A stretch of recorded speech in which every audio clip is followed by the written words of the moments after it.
blue economy.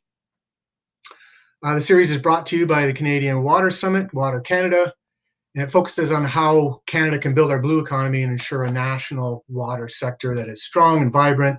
My name is Todd Latham. I'm the president of Actual Media, and I'm here to be your host today and probably for most of the webinar series that we're going to continue on through the spring, into the Water Summit, which actually takes place in June. For those of you who just joined us, I just want to give you a little bit of lay of the land on how this platform works.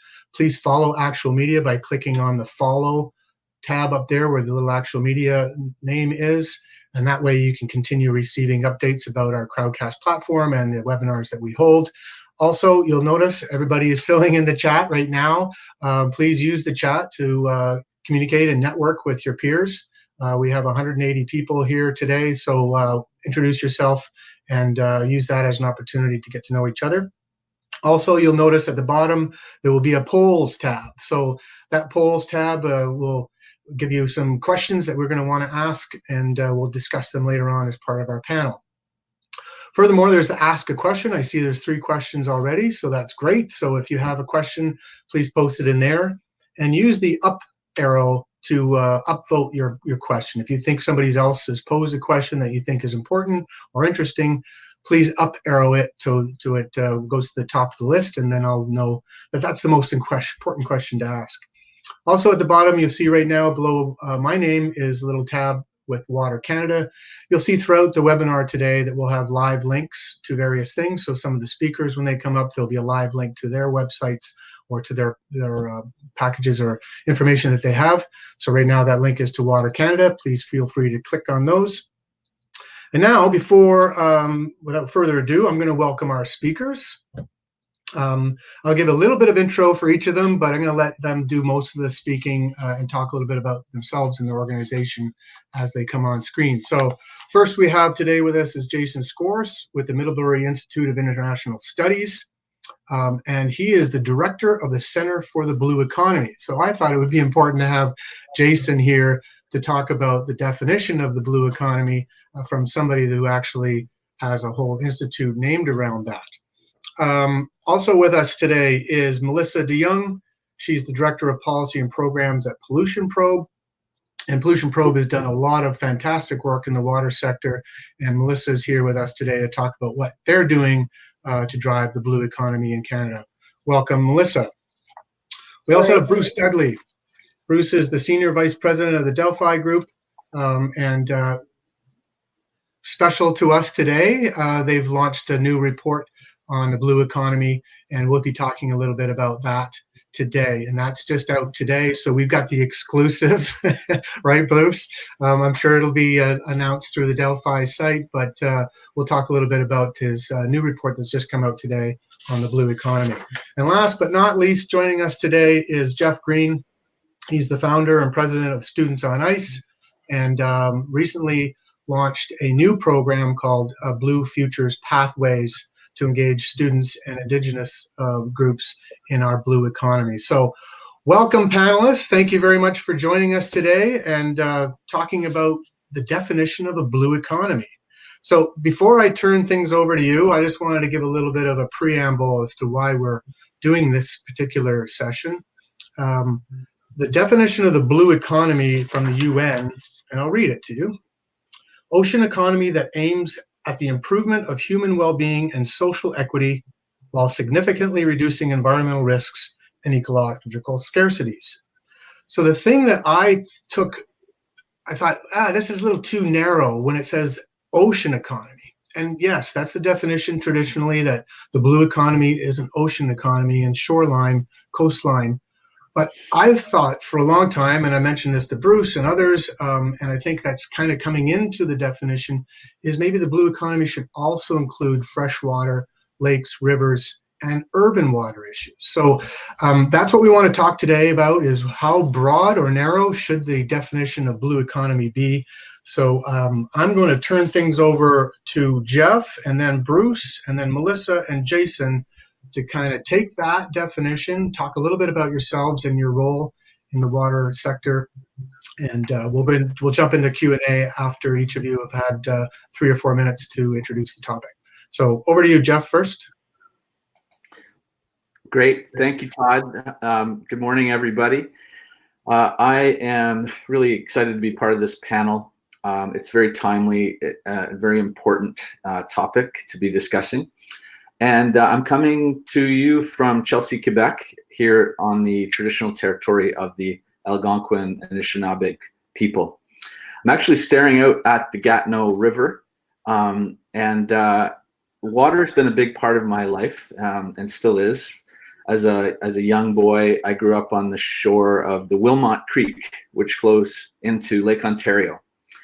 And without really knowing it, I think that was the beginning of an understanding of a connection to water and to the ocean. When Bill Mason's NFB film Paddle to the Sea came out, which really inspired so many of my generation, we all saw it as an elementary school student. It showed how no matter where you live, you are connected to the ocean and to water. So that kind of led me to a career leading expeditions. I've led over 130 expeditions on every ocean in the world, a lot to the polar oceans with the Students on Ice Foundation, which I founded in 1999. Somewhere along the way there, I wound up water skiing on every ocean back in the 90s. That's another story. But we, with the Students on Ice Foundation, we really have used the polar regions and the ocean as a classroom and a laboratory. And it's been one of the most powerful ways of teaching students about so many topics about our world. And I think that says a lot about what we're talking about today, because we live on planet water. And 70% of this planet, as we know, is lakes and rivers and wetlands and ocean. So that's been my connection to home now. I'm the chair of the Ottawa River Keeper. So that keeps me connected to watershed issues, water management, flooding, stewardship, and all those things that come with a watershed.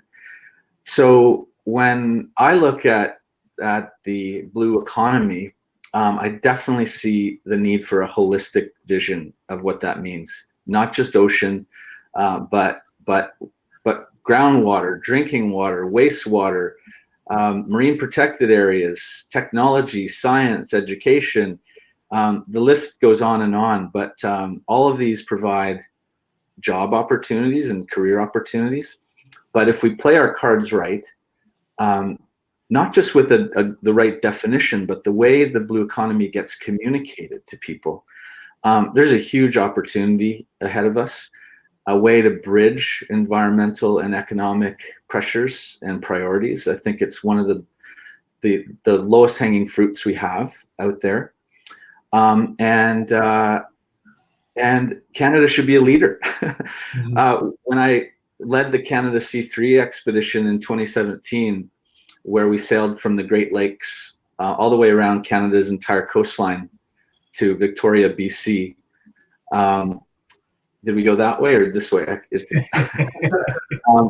was a 150-day journey. And I mean, it reinforced so much about our country, how we have the longest coastline in the world, the greatest freshwater resources on the planet. We are a water nation. We are an ocean nation. And it's time we start thinking that way and acting that way more than we have. So a big part of that, I think, and one of the new projects that we've just launched is called Blue Futures Pathways. And it is a national initiative in Canada to help prepare and connect youth to the opportunities of the sustainable. We're calling it the sustainable blue economy, and maybe we can talk about that today, because why do we need to put the word sustainable right now in front of blue economy? I think there are reasons, but if we want to have success, we need to be preparing the next generation, our youth, for what's coming. We did a landscape analysis before we launched Blue Futures, and it really showed that there's huge gaps. There's also a kind of a perspective of the blue economy kind of being not an attractive area to go for a job or a career, and you know, that's not the case. There's so many exciting opportunities. So we're working with some wonderful partners, including your team, Todd, and Eco Canada and Cove, and a whole bunch of Indigenous organizations. And maybe I'll just wrap up this intro on that. When we sailed around Canada, from the time we left the tip of Newfoundland until we got to the tip of Vancouver Island, we were exclusively an Indigenous community. And that's 70% of Canada's coastline. And then if you look across the country, of course, at lakes and rivers and our entire country, it's traditional Indigenous territory. So Indigenous youth, as well as other youth that are diverse and marginalized, they need to be at the front of the line for the sustainable blue economy and everything that it offers in the future. Thanks, Geoff. That's great, and I appreciate the land acknowledgement there. That's important. I neglected to do that at the beginning. I'm coming from Toronto, of course, and that's the traditional lands of the Anishinaabe and the Mohawk of the Credit River. So over to you, Bruce, where I think you're in Ottawa. Yeah, I'm just literally across the river from Geoff. So thank you, Geoff, for the land acknowledgement, because we share the same Indigenous land ownership and land rights here in Ottawa as you do across in Chelsea. So a little bit about just where I'm coming from. I'm Senior Vice President of Strategy and Innovation for the Dephi Group and for the Globe Series. Those two organizations are both part of a constellation which have a shared vision, which is to achieve a sustainable and prosperous, socially just future in a generation. There's also the Excel Partnership and CBSR, as well as Leading Change, which is a youth activation group. Dephi is the transformative component of that, the consulting arm, if you will, of the constellation, and the Globe Series is the convening arm. And the reason why that's important is I'll talk a little bit about a report that you folks will see before anybody else, thanks to Todd pushing me hard on that. So a little bit about the blue economy and why we're there. I mean, I do share Geoff's passion. I'm a diver, and that's my connection. Although I've spent more time on frozen water surfaces, I think, than I have below them. But certainly that diving component is a real connection for me, both in terms of inland waters, but also oceans as well. But Globe has Globe in the Globe Forum, which always takes place in Vancouver on even years, has had an oceans feature to it for a number of events. And one of the things that happened as a result of that, because Globe Forum is an Asia Pacific focus, so it looks west, we ended up in a partnership with Underwater 360, which is an Asian dive interest. And that was brought about by Minister McKenna at the G7 event in Halifax, which was an ocean health event. So that sort of started us on a path of this ocean partnership. And in February 2020, just before the pandemic struck, we hosted a Globe Forum.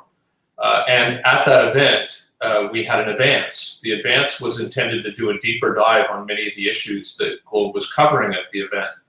And we had a blue economy focus to one of the advances, which is where I had participated, and Todd, you participated as well as Chris Silking from Pollution Probe. So we've got a few folks represented within that discussion.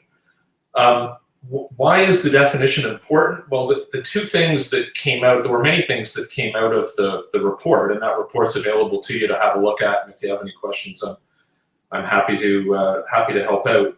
But two important things of the many things that we discussed. First and foremost, Todd and Chris Silkeen and others had convinced us, don't make this, don't make this just an oceans issue. Let's broaden it to include inland waters. And in that case, we looked at the Great Lakes because we thought the Great Lakes are a very unique body of water that have many of the features of challenges that inland waters have elsewhere in Canada, but they're also the center for trade in North America. As a matter of fact, I think they're the largest trade geography in the world. So more activity happens through trade in that region than anywhere else on the planet. So that focus really pointed us towards a broader definition that Todd was mentioning at the outset. Two things that came out of the discussion. One is that blue economy, these are very early days, and you can look at it through a number of different lenses. One of them is the investment lens. If you look at the green bond, for example, which is a vehicle for financing projects, technologies, versus blue bonds, you've got $1 trillion on green bond, and you've got a handful of small initiatives on blue bonds. So it's very early days in blue economy. The second key thing is that information is critical to drive investment flow. And our focus of the blue economy was on innovation and investment, sustainable investment. And what was clear from the audience that participated is that with all of the lack of information on the blue economy, the investment community was not going to channel capital towards those opportunities, whether they were technology or whether they were project-based. So those two things led to a conversation around how broad then should that information be. And I'm going to step away from the report and talk a few seconds about what our learning has been from the clean economy, in particular clean technology. We're now, I think we were there in the early days 30 years ago, and we're now upwards of 20 different subsectors within clean economy. And the reason why that church is broad is because if you're not part of that conversation, you lack some of the connectivity to special initiatives, to events, to all the sorts of things that have helped build that clean technology structure within Canada. And I think the blue economy is going to require that same broadness. You open that up, you involve many different people, many different ideas, many different aspects of both technology and projects, and you benefit. So that argument of what has been useful to clean technology is likely useful to blue economy. And I'll leave it there, Todd. Thanks, Bruce. I appreciate that. That's some good insights, and the report is, I think, on your link there. Over to you, Melissa. Great. Thanks very much, Todd. Can you hear me okay? Yep. Okay. Good morning, everyone. As Todd mentioned, I am the Director of Policy and Programs at Pollution Probe, and I've been with the organization for just over 10 years now, working across a number of our different program areas. But throughout that time, I've continued to be sort of heavily engaged in our work related to water, and more specifically, protection of our freshwater systems, including the Great Lakes, which is where we've done a considerable amount of our work over the years. I'm currently responsible for leading the organization's Great Lakes program and also our circular economy program, both of which happen to overlap quite often, which is great for me. And for the benefit of those who are not familiar with Pollution Probe, we are a national environmental not-for-profit charitable organization, which is a mouthful. We're one of Canada's longest-standing environmental organizations, and we were established back in 1969 and just celebrated our 50th anniversary in 2019. And water's really been at the core of Pollution Probe's mission since the beginning, but the specific issues that we've worked on have sort of continued to evolve over time, and more recently we've been doing a lot of work focused on addressing issues related to plastic pollution in our freshwater systems, and we've been doing some work on pharmaceuticals and exploring sort of the use of citizen science in the Great Lakes around data collection and also as an education piece. So I'm pleased to be here with part of the panel today because I think the discussion is really very timely. We've seen, the Canadian government make commitments to sustainably managing oceans by 2025, and they also just released their discussion paper around the creation of the Canada Water Agency, and will be convening sort of regional freshwater forums to engage stakeholders and the public on some of the more regionally specific freshwater issues and discussing opportunities to improve freshwater management. So I think now is really a great time to sort of focus on in Canada and ensuring that it really takes into account all of our water assets. So when we're talking about, what the definition of a blue economy means to us at Pollution Probe, I think I kind of echo the sentiments of Geoff and of Bruce in terms of the idea of broadening the definition to include freshwater. It's clearly important from some of the work that we're doing. And we've long been advocating really for ensuring that similar attention is given to freshwater environmental issues as that's being given to ocean and marine environments. A recent example, that I've brought up already was our work related to plastic pollution. And researchers in the Great Lakes have been finding concentrations, for example, of microplastics that are in some cases greater than those that are found in ocean gyres. And our inland waters and lakes are also, critical pathways for plastic pollution reaching the ocean. So we started in 2018. We convened the Great Lakes Plastic Forum to try to address some of that and start talking about tackling the problem. And I think just building on sort of what Bruce started to introduce around the idea of the Great Lakes as a great entry point, that's really where we've seen a lot of progress being made. It holds 21% of the world's surface freshwater, 52 million jobs, home to 107 million people. And if the region were a country, its GDP would be the third largest in the world. So it's clearly, it's very significant in terms of its economic impact and also, the ecological resources that it contains. In terms of our work related to the blue economy, I think we've been trying to focus more recently on sort of the role that technology can play in sort of helping to improve and clean up our shorelines, and also to contribute to sort of better predicting and better managing future development scenarios. Excuse me. So, we've been looking, I think, at more of the sort of core concepts of a blue economy, things like community engagement and environmental protection and maintaining ecological integrity. We've had sort of two key projects recently that have started looking at the Great Lakes Plastic Cleanup Initiative this past summer in an effort to really address some of those growing concerns around plastic debris found in the Great Lakes. And there was a study, I think, from 2015 that suggested, it could cost more than $400 million annually to clean up and curtail plastic pollution in the Great Lakes. So, there's a huge economic component to this as well. The initiative is really the largest deployment of two cleanup and capture technologies in the world. The first is the sea bin, which is basically a trash skimmer and acts like a floating garbage can that skims the surface of the water and sucks in the debris. And the litter trap, which is a catch basin basket that gets fitted into a storm drain to stop debris from entering waterways. So, what's really unique about the program is not just this technology piece, but what we've seen in terms of how it brings people together.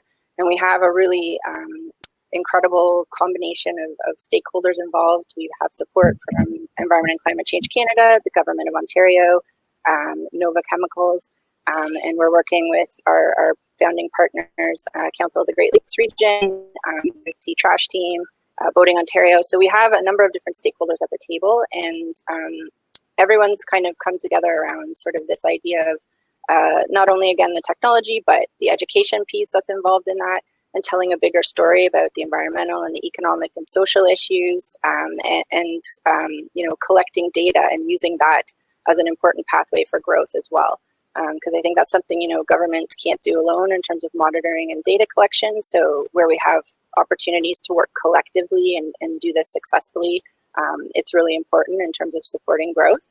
And the other key project we've been working on recently, also in collaboration with the Council of the Great Lakes Region and with support from York University, is looking to address challenges faced by a range of stakeholders, including conservation authorities and land use planners and developers and policymakers around understanding and protecting watersheds from unsustainable development.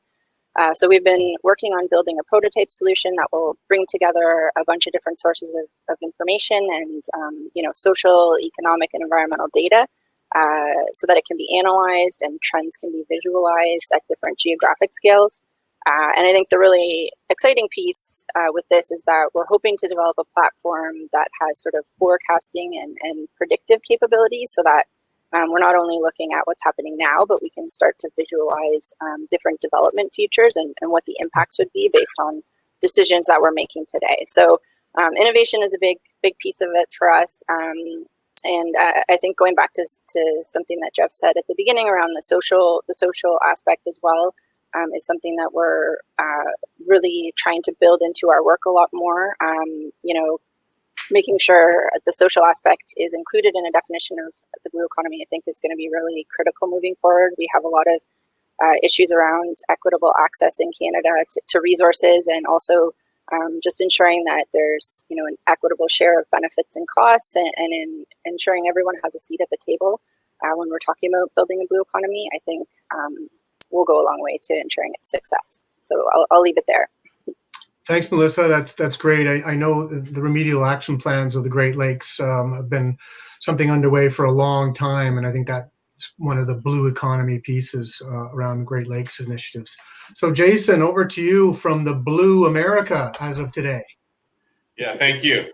And bonus points for anyone who can identify the musicians on my wall. Pink Floyd right behind you for sure. So real quick, we at the Center for the Blue Economy, where I'm at, I'm in here in Central California. I'm part of the Middlebury Institute. We use a definition that's very close to the UN definition that you started with. We use the World Bank definition, and it says that the sustainable use of ocean resources for economic growth, improved livelihoods and jobs, and ocean ecosystem health. So we are pretty focused on the saltwater and kind of ocean and coastal systems. And, we work internationally, and we work with a lot of people pretty, in leading in blue economy work. And that seems to be pretty much where most of the world is at this point. Now, I'll make a couple caveats. In the U.S. National Statistics on ocean and coastal economies, which we have a pretty central role in producing, we actually do include the Great Lakes as part of the blue economy, given their magnitude and the fact that they're used for navigation and they are, as mentioned earlier, such massive bodies of water. We do not extend it currently into this much more holistic and expansive definition that you're advocating for, and I don't have strong feelings really either way. I guess I would just need to really understand a little bit more of what the rationale for that is, because again, one thing just to keep in mind for everybody is that these issues are big and complex, and there's obviously some benefit in expanding definitions and making them more holistic, but there's also costs, right? And for the analytics, for the focus, for the policy, prioritization. And so we think the focus on the blue economy is more kind of ocean and coastal.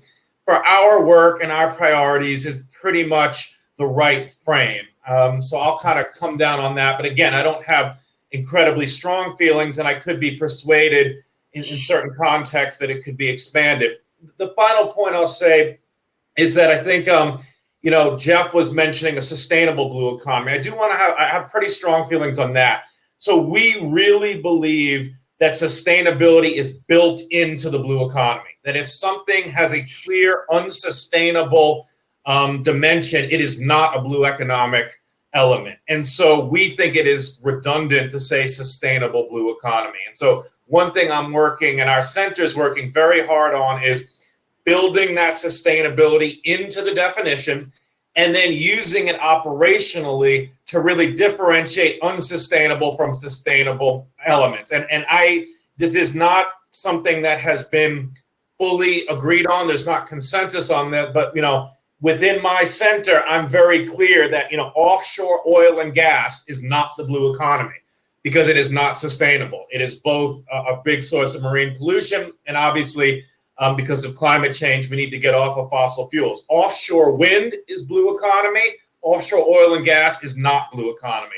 So I'm really much more interested in using the framework to help differentiate unsustainable from sustainable activities. So that's more my focus, not necessarily the kind of the geographic and kind of environmental breadth, but more the really core sustainability dimension. So I'll stop there, and I look forward to the conversation.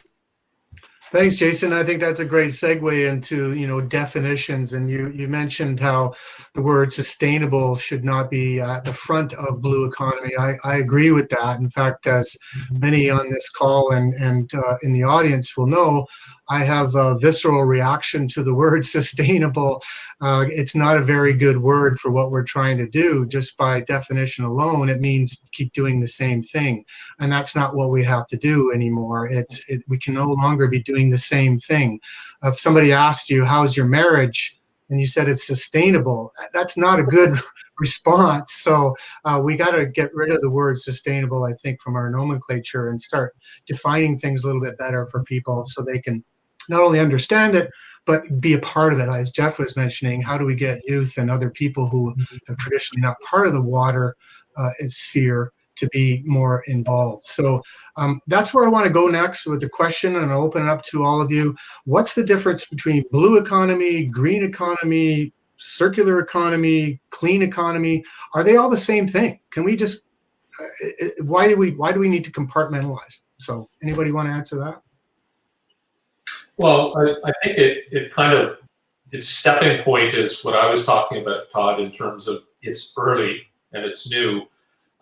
There are facets of overlap between all of those things. And let's face it, in terms of a COVID recovery, jobs and economic renewal and building back better is on everybody's mind. I think the challenge is, and this maybe speaks to Jason's point and what Geoff was saying about sustainability, we know it's a three-legged stool. We know that there's economic interests, there's social interests, and there's environmental interests. I think the problem that we have seen over the decades is that the economy gets all the love. 99% of the activity that goes on is going in to ensure that there's profit being generated. And sometimes if you don't consider that environmental and social dimension, you make bad decisions. You do things that in the name of that profitability that weren't sustainable. So I'm not suggesting either or, because sometimes nomenclature gets in the way of real action. But I think that's kind of where I come off, that all of those things are important. They're somewhat unique in their own right. But at least when it comes to blue economy, it's early enough that it requires the merit of a lot of focus and attention, unlike some of the other areas. Yeah, that's great, Bruce. And Jason, just to pick up on your point there, I agree. Like, I think the goal of just having blue economy is where we need to be. But up to now, the blue economy has not been very sustainable. And look where it's gotten. It's been a lot about extractive industries, polluting activities. It's why we have a very unhealthy ocean, and freshwater systems around the world are in precarious situations. So it's, are we ready to just call it blue economy? I'm not sure we're there yet, which is why many people are still putting sustainable in front of it to differentiate it from what it's been in the past. And the IPCC report on ocean and cryosphere, as we all know, basically said we've got a decade to get our act together. Life on land needs a healthy ocean, not the other way around. So when it comes to that, your question, Todd, all those different economies, green, blue, circular, they're all interconnected, for sure. I think in some cases it's good, in some cases it's bad to have these different titles, because some of them really do attract certain groups and people. Some are more contextual, for depending on where you live or what you do. So green works better for some, blue works better for others. But maybe the important thing is that we link it all underneath an umbrella of planetary health, which is really where it's all leading. I'd also say that green needs blue. You can't have a successful green economy without a blue economy. I mean, every other breath we take comes from the ocean. Our bodies are made of water. We won't survive without water. So how do we make that connection? I mean, I think the blue economy, sustainable blue economy, whatever we call it, is catching up, but we've got a ways to go to communicate its overall importance. Maybe we call it a friend of mine just said the other day, green and blue together. But that kind of notion that this is all about planetary health and how this can be a decade ahead for planetary health. I'm sensing optimism and action is in the air on so many levels right now. So we need to harness that and harness this moment to accelerate and get this going. But it's the blue economy just is indispensable to so many of the challenges that our world is facing right now. Yeah, Jason, Melissa, you want to take a crack at the difference between all these economies? Sure. Yeah, I can jump in. I was going to say, I think I'm in agreement with the idea that sort of the intention behind a lot of these definitions and their desired outcomes are very much in alignment and aimed at sort of addressing the structural changes that we need to incorporate things like the environment and the social aspects into discussions around economy and economic growth. And there's a lot of overlap, but I think there's something to be said about too many terms, also raising questions about effectiveness.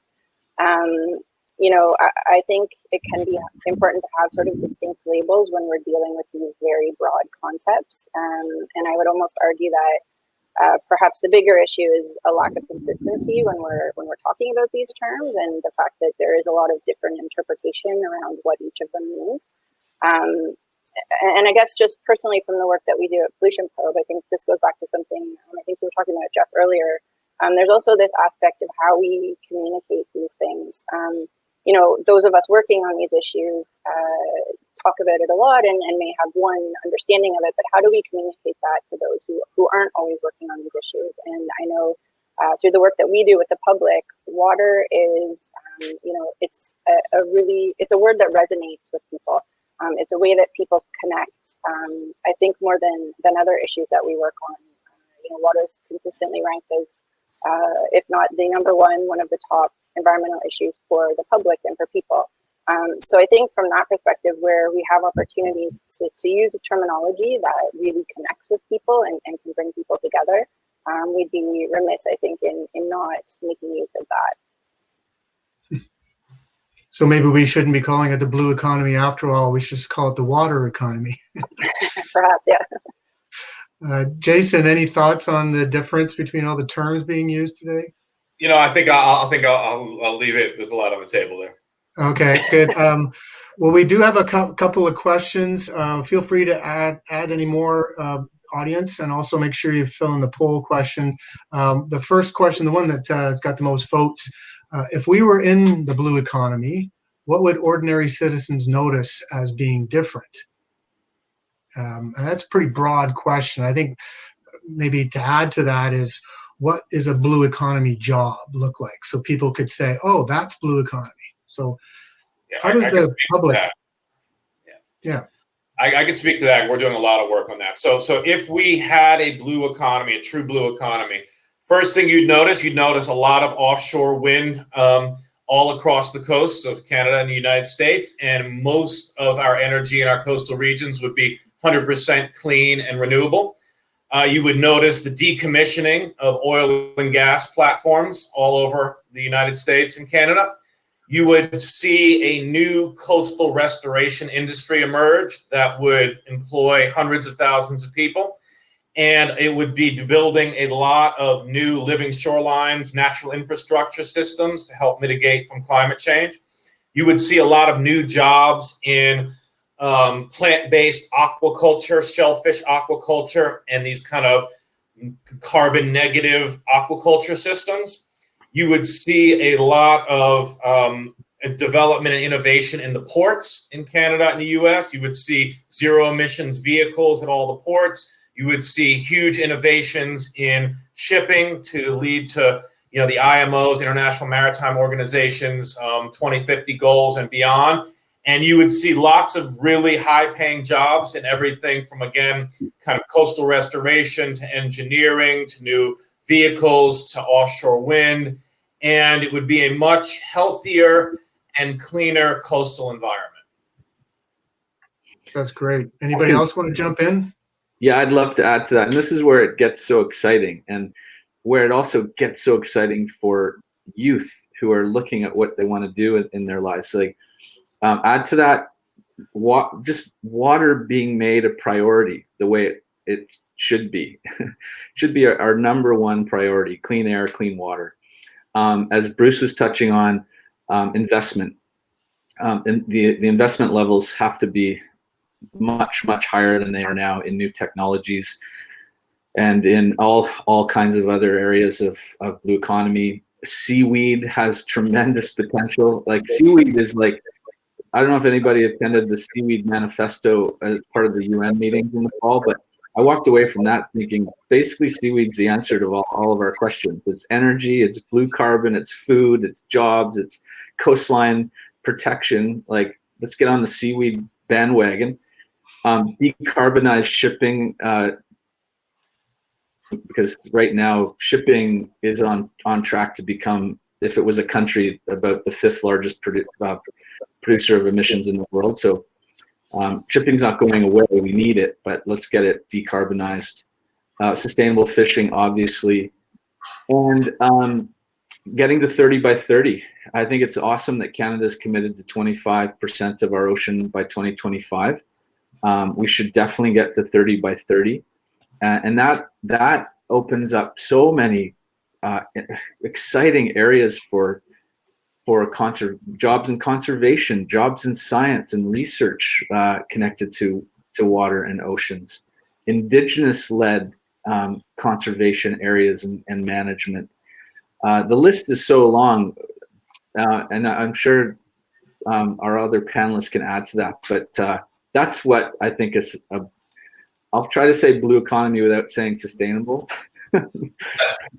And then, of course, a lot of diversity that are like, our panel is kind of a reflection of how maybe the blue economy isn't as diverse as it needs to be. So getting youth from all backgrounds and not just youth, but society involved in what the blue economy should be all about. Todd, maybe I could just sort of do a jump off point from something Geoff just said. Yeah. So I was at the Climate Action Summit in California, San Francisco, actually, a couple of years ago, which is a great event for folks if they're interested.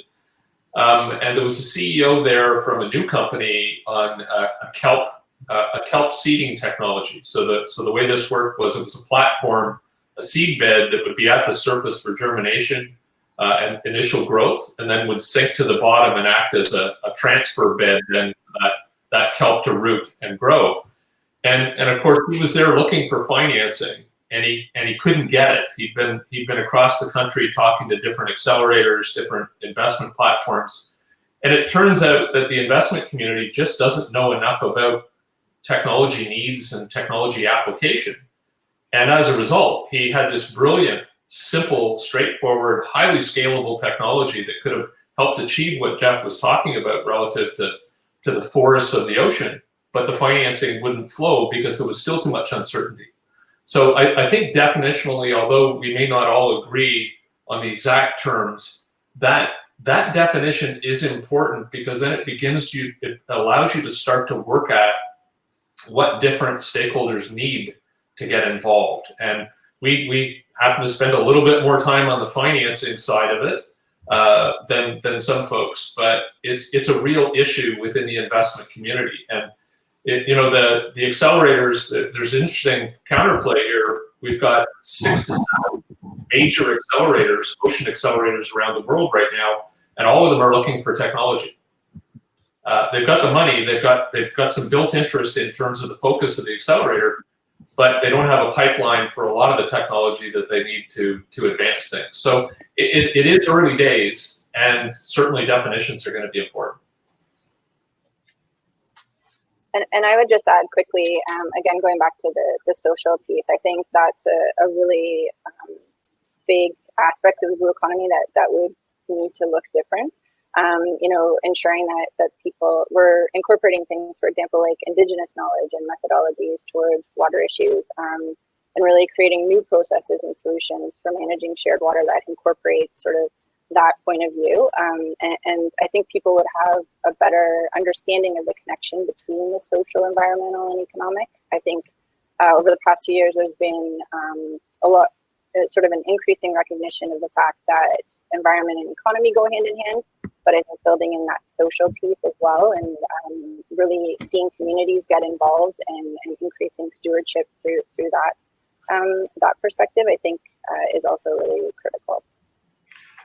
Go ahead, Geoff. Guys, three things.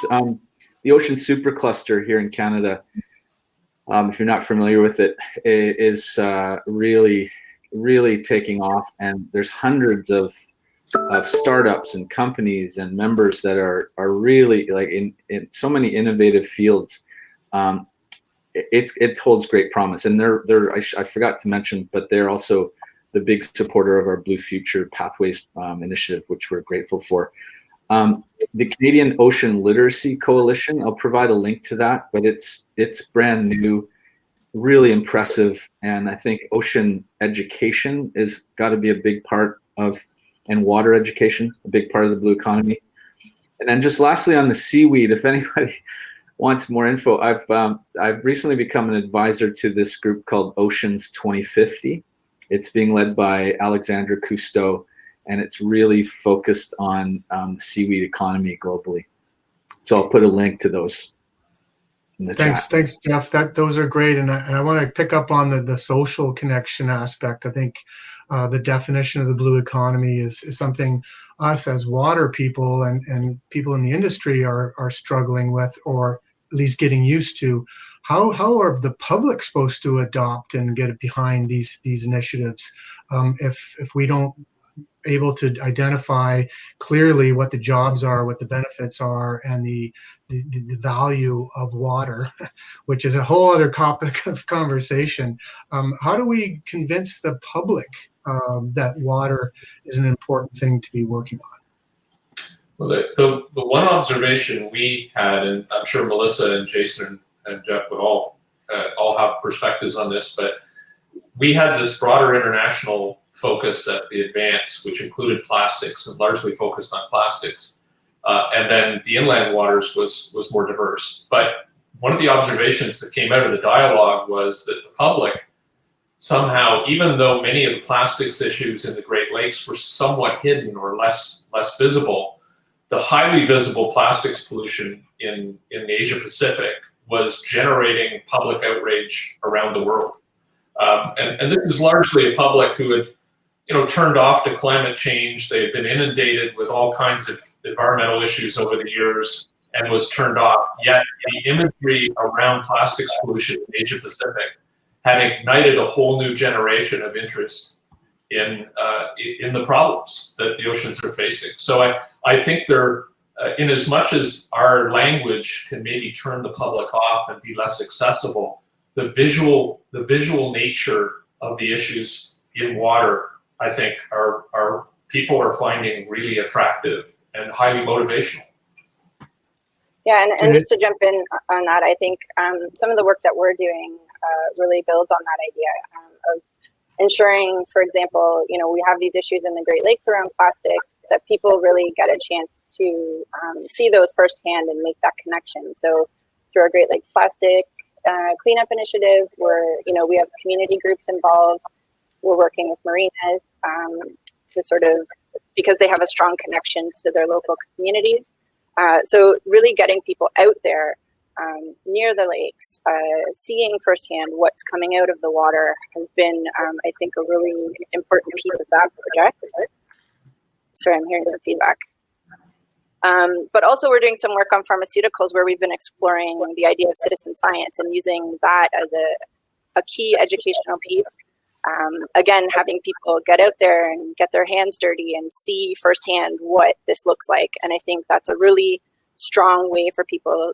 It encourages stewardship and people feel connected and see firsthand. It's not a picture, on the internet. It's actually right in our backyard. And Jason, anything on the blue side of things from the United States? I mean, we talk about plastics. Obviously, we've got the Pacific Ocean blob. Is that something visceral that we can communicate with the public as part of the blue economy? Well, so my center is pretty focused right now on ocean climate action, and we're working closely with the Biden administration here on pretty big climate goals for this year. And the focus right now is on jobs. As most of you know, America's in pretty bad shape. It's a new day today. Yay for sanity, returning to the United States. And so we've been really instructed to really focus on the jobs element. And fortunately, a lot of the policies that we're proposing, as I kind of outlined earlier, have huge jobs impact. So that's really the focus. In the more activist marine community, there's definitely a big focus on plastics, and there's some pretty good bipartisan bills coming forward with that. I still think it's a relatively small number of people who are really driven by that, because you have to live on the coast, you have to be someone who goes to the beach often, you have to know a lot about marine conservation. It's still not something that has widespread kind of public, I'd say, knowledge or awareness. But the coastal economies of the United States are where most people live, where most economic growth is. And so you certainly have widespread agreement on kind of ending offshore oil drilling and clean energy, et cetera. So we're really focused on kind of the big public works, climate infrastructure stuff. Okay, I'm going to jump into maybe another question here. How do you see the work of the ocean supercluster fitting into the blue economy? And I know Tara has helped answer this, but maybe Geoff, over to you, and then maybe back to Jason, since you're dealing with ocean superclusters in the United States. Yeah, I would add to the last point, just COVID-19's also been a real catalyst to reconnect people to water and to nature. This past summer, we saw people flocking to lakes and rivers more than we ever have, and I think that's an opportunity to build on, to make the connection between health and happiness and everything else that water gives us. I'd really encourage people to go to the Ocean Supercluster website and look what's going on there. I think it represents the opportunities for innovation that are out there on so many levels, from ocean mapping to better understand the ocean. And we all hear that we know more about outer space than we do about our ocean. So a fundamental piece to blue economy, a successful blue economy, is understanding what the heck's in there and what's down there, and what's going on. So a lot of the members of the Ocean Supercluster, we're kind of a bit of an exception being in the education field, but I think that's why we're there, to be that bridge. Just on a lot of what we've talked about, from shipping technologies, fishing technologies, ocean sciences, and food, new types of food, alternative energy sources. It's really, the sky's the limit, and the Ocean Supercluster's playing a very catalytic role right now.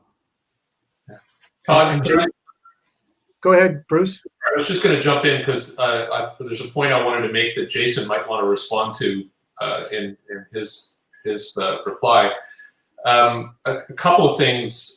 One is that in the innovation world, we're constantly torn between the deep dive, within a domain, like ports, for example, versus the broader horizontality of application of technologies into other areas. And it's really a yin and a yang. It's constant pulling kind of process. But I think water's got a really interesting dynamic here. And I'll use the example of Open Ocean Robotics, which is Julie Angus's company.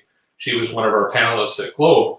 This is a platform, an autonomous platform that can be used to collect all kinds of data. And it can be open ocean, it can be out in the middle of the Pacific, or it can be in a river, it can be in the Great Lakes. We have very little data, and we're in the process of collecting data now, both sponsored by communities, but also sponsored by technology.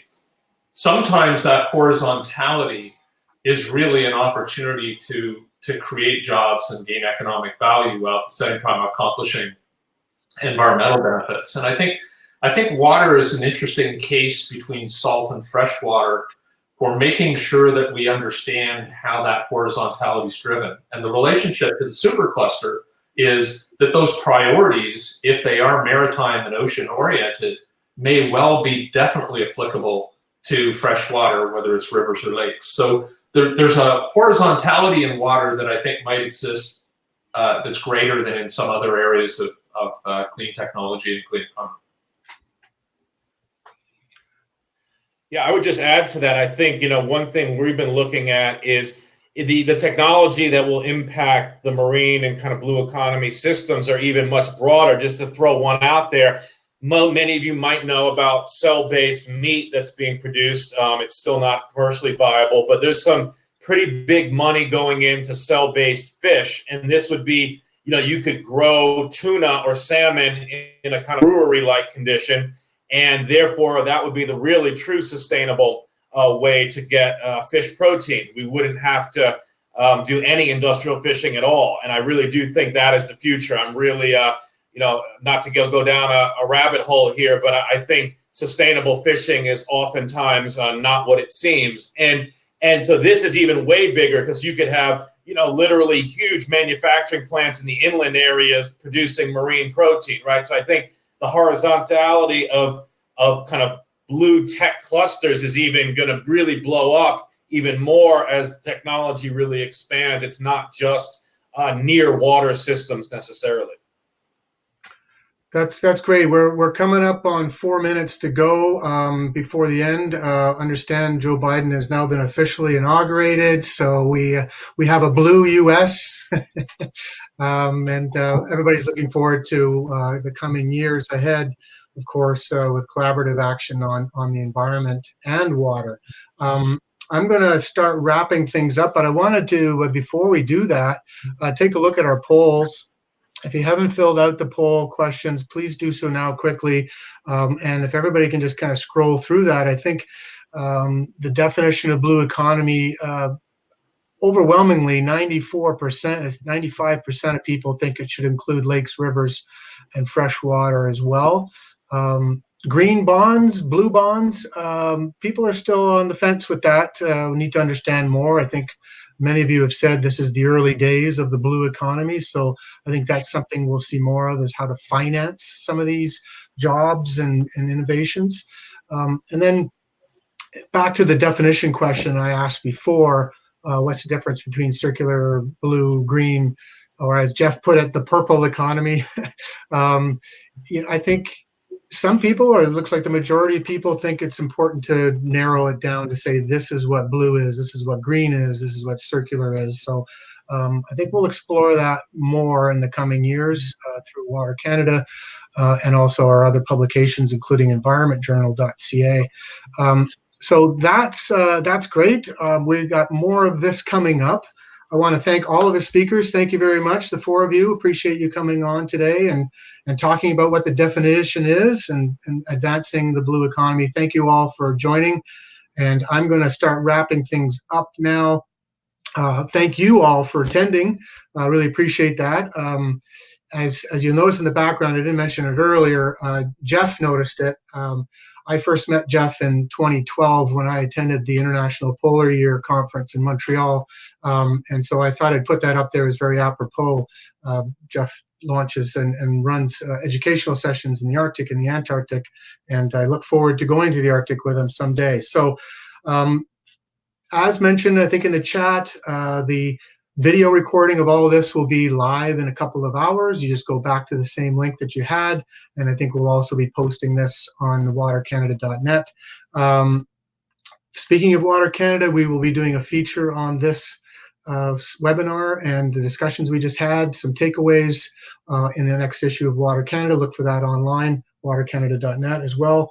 And then to be registered for the next webinar, which is on February 17th, and thank you very much to our sponsors at Logistech for that. We're going to be talking about building the blue economy. So I think some of the jobs that we talked about in this webinar, we'll explore that deeper. What are some of the jobs of the blue economy, and how are we building that from an infrastructure and economic point of view?